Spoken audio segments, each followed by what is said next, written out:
Glück. Weiter geht's, diesmal mit der Alterung. Das Washing besteht aus schwarzer Ölfarbe und gerollosen Turpentin.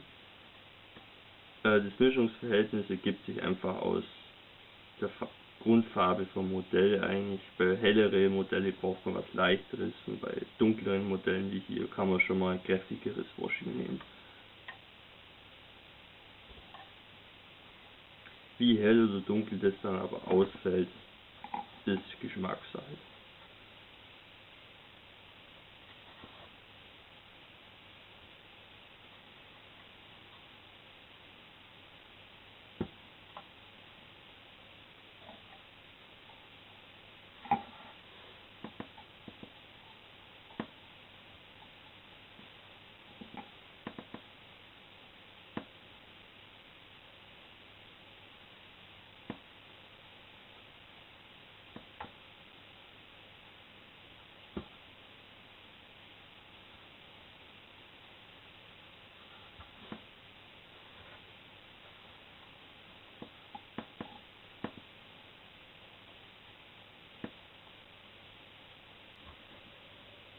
So, als Modellbauer sollte man auch hin und wieder mal neue Techniken ausprobieren, einfach um sich auch fortzuentwickeln und auch sein Repertoire sozusagen an Techniken zu erweitern.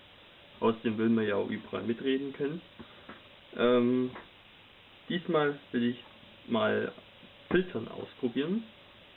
Ich habe schon viel darüber gelesen, aber ich habe es wirklich noch nie vorher gemacht. Deswegen werde ich jetzt Zeuge des Erstversuchs.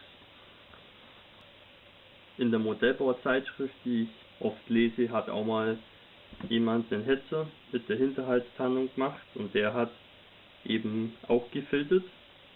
Und zwar mit Ölfarben. Einmal mit Weiß, mit Braun und mit Blau. Die habe ich jetzt hier mal kleinen Kleckschen gemacht. Und dann hieß es eben, man soll kleine Pünktchen mit diesen drei Farben an der Fläche aufbringen und hinterher mit ein bisschen Lösungsmittel, Malmittel, je nachdem was man da hat, da kann man Leinöl nehmen. Ich habe hier jetzt zum Beispiel geruchloses Turpentin, eben diese Pünktchen einfach nach unten verstreichen. Der Effekt soll sein, dass hier die gleichmäßige Farbe einfach ein bisschen gebrochen werden soll, einfach mehr Variation entsteht und das Modell interessanter und realistischer wird dadurch. Weil man klar, Lack ist natürlich immer dasselbe, der da ist, aber durch Sonneneinstrahlung und auch durch Schmutz und so schimmert der halt manchmal leicht anders. Und ich finde, so wie das Modell jetzt wirkt, ist es ein bisschen langweilig, es ist einfach so bunt angemalt und ich möchte den Farbkontrast auch ein bisschen dämpfen und den Lack einfach ein bisschen homogenisieren, dass es einfach angenehmer aussieht. So, los mit dem Filtern.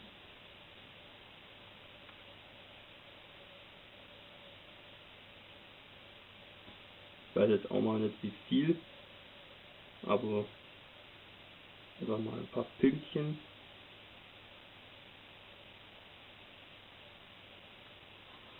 Nebenbei bemerkt, ich denke, dass man auch mit Acrylfarben filtern kann, aber Ölfarben ist die verbreitetste Technik und das will ich dann eben auch so machen, ganz klassisch. So, jetzt kommen die braunen Punkte.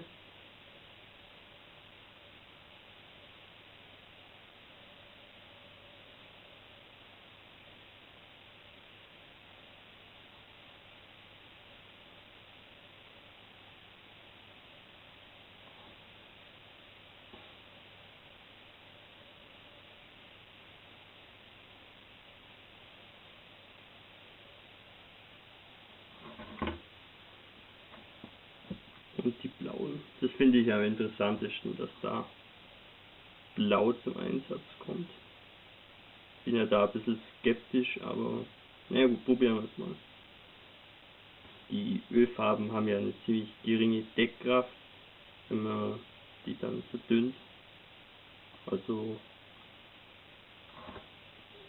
sollte funktionieren.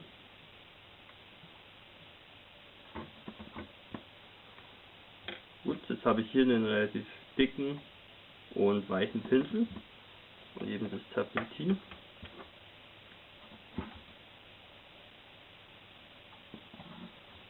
Ja, und jetzt mal einfach von oben nach unten verstreichen. Ja, das löst sich gut ab und mischt sich jetzt hier auf dem Modell.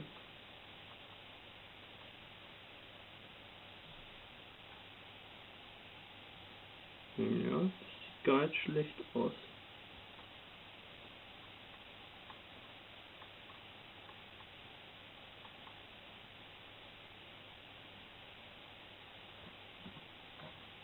Doch, das gefällt mir. Ich glaube, das wird was.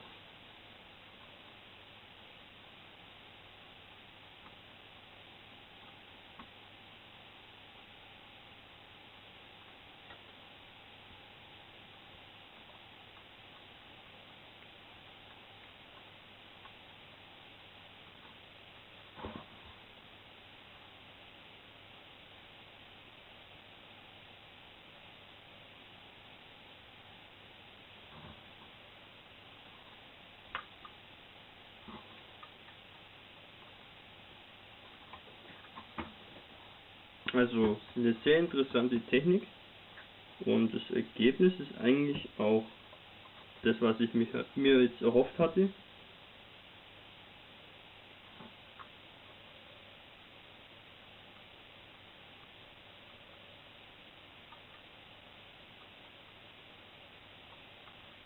Aber ich denke mal, mit ein bisschen Übung kann man da ziemlich tolle Effekte erzielen. Also mir gefällt es jetzt eigentlich schon so, wie es ist. Ja, mache ich jetzt mal weiter im restlichen Modell. So, das Filtering ist jetzt am ganzen Modell auftragen. Weiß nicht, ob ihr den Effekt sehen könnt, aber er ist auf jeden Fall vorhanden. Ich kann ihn sehen. Sehr subtile Art der Alterung und auch der Farbvariation am Modell. Und das werde ich in Zukunft definitiv öfter machen. Das gefällt mir sehr gut. Wie ihr seht, ausprobieren ist immer die halbe Miete. Man kann sich noch so lange darüber informieren. Die Erfahrung, die man macht, wenn man das selber mal ausprobiert, die ist einfach unbezahlbar. Gut, dann machen wir weiter mit der restlichen Alterung. Als nächstes kommt dann das Chipping. Man muss aber immer im Kopf haben, dass zum Beispiel hier diese späte Hetze ja logischerweise nicht lang im Einsatz war und dementsprechend muss die Alterung da dem auch gerecht werden, dass einfach nicht zu viel Lackplatze und Rost und so weiter vorhanden ist. Deswegen fangen wir erstmal an mit ein bisschen Trockenmalen. Dann nehme ich Revell Matt 16, das ist ja die Grundfarbe. Und da wird hauptsächlich die Nieten und die Kanten trocken gemalt. Und das simuliert ja praktisch schon das Chipping, weil da eben Farbabrieb ist an die Kanten und da die Grundfarbe wieder zutage tritt.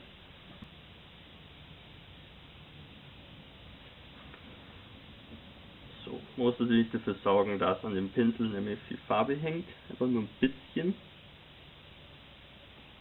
Dort hier rein. Und dann hier einfach ein bisschen die Kanten bürsten. Und dann sieht man eben, dass da so ein bisschen gelbe Farbe hängen bleibt und ja, sieht einfach ein bisschen abgewetzt aus und ja, gibt dem Modell auch mehr Tiefe natürlich, abgesehen von der Alterung. Oder hier jetzt am Motordeck die Nieten, die da ein bisschen rausstehen, die werden da auch betont.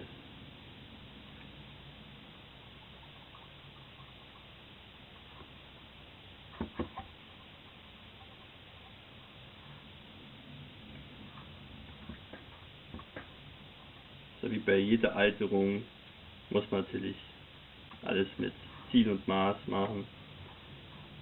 übertriebenes Trockenmalen bringt dann auch nichts. So, ein klein wenig Chipping muss natürlich auch sein. Da habe ich hier von Revell Mat 9 Anthrazit und Mat 91 Eisen zusammengemischt. Und hier ein bisschen Q-Tip reintippen.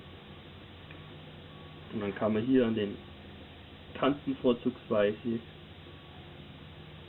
bisschen das Metall so rausscheinen lassen. Auch an die Griffe oder auch wo die Besatzung sich oft aufhält, entstehen ganz automatisch Lackabplatze.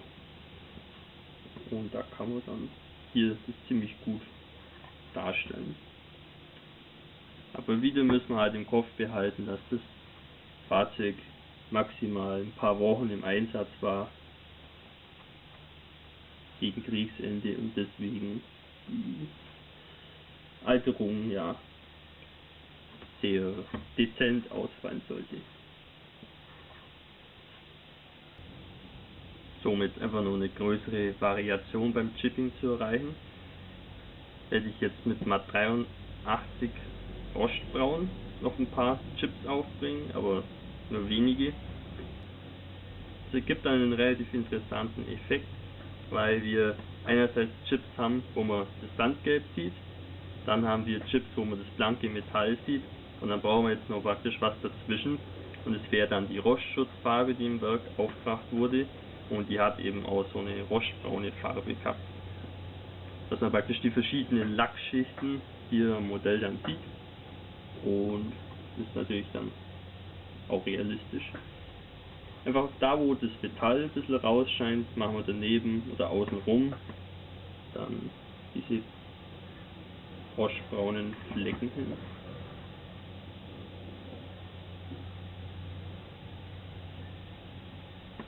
So, gut, fast ist es geschafft.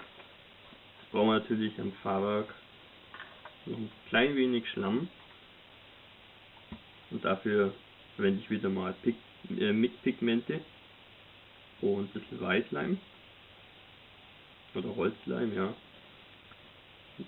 Den Leim verteile ich jetzt hier am unteren Fahrwerksbereich mit dem Pinsel.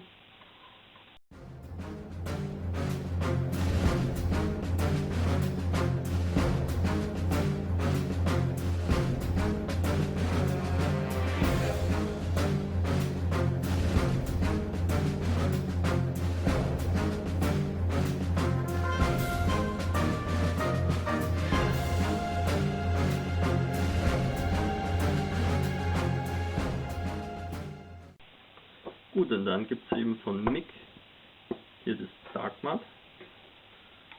Nimmt man ein paar Pigmente auf, ja, und stäubt es einfach aufs Modell. Da wo der Kleber ist, da bleibt es auch hängen.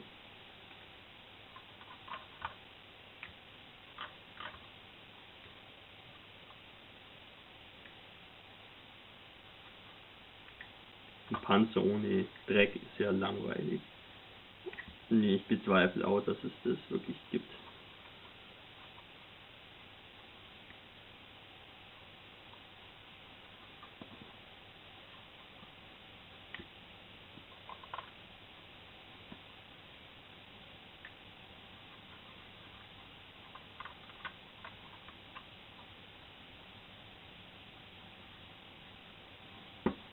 Gut, und danach kommen ein paar hellere Pigmente zum Einsatz, diesmal Europe Dust. Und da macht man eigentlich dasselbe Spiel. Einfach ein bisschen das Modell so einstäuben, auch die Ketten natürlich.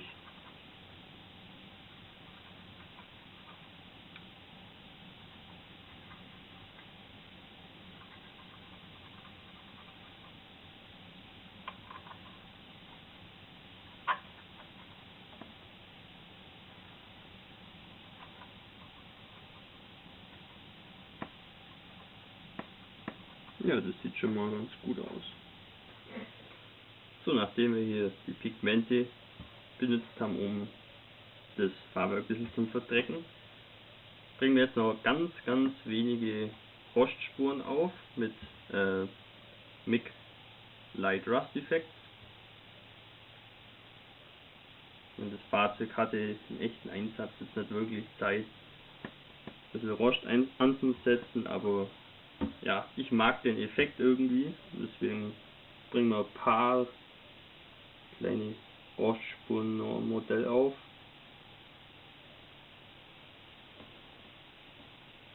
Einfach nur, weil wir es können, ne?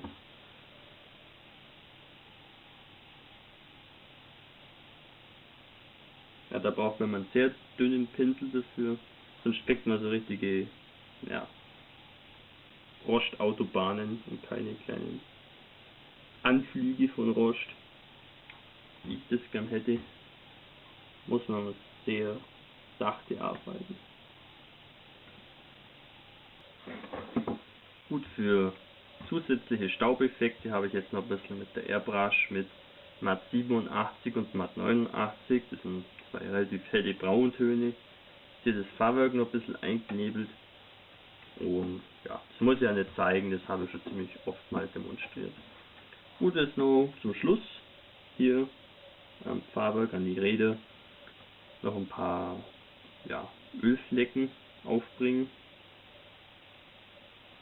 Weil hier sind ja die ganzen beweglichen Teile, und die sind ja immer gut geölt. Und da läuft immer schon mal was über.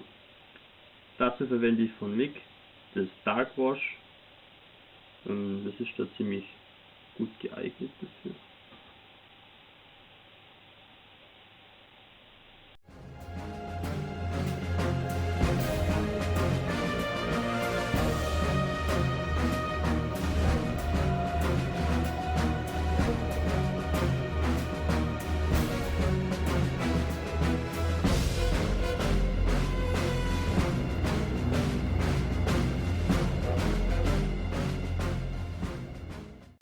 Gut, damit ist das Modell jetzt fertig und ich hoffe, ihr konntet was lernen und hattet auch Spaß beim Zuschauen. Ich jedenfalls hatte großen Spaß, das Modell zu bauen. Und ja, bis zum nächsten Mal. Euer Hamilcar Barkas.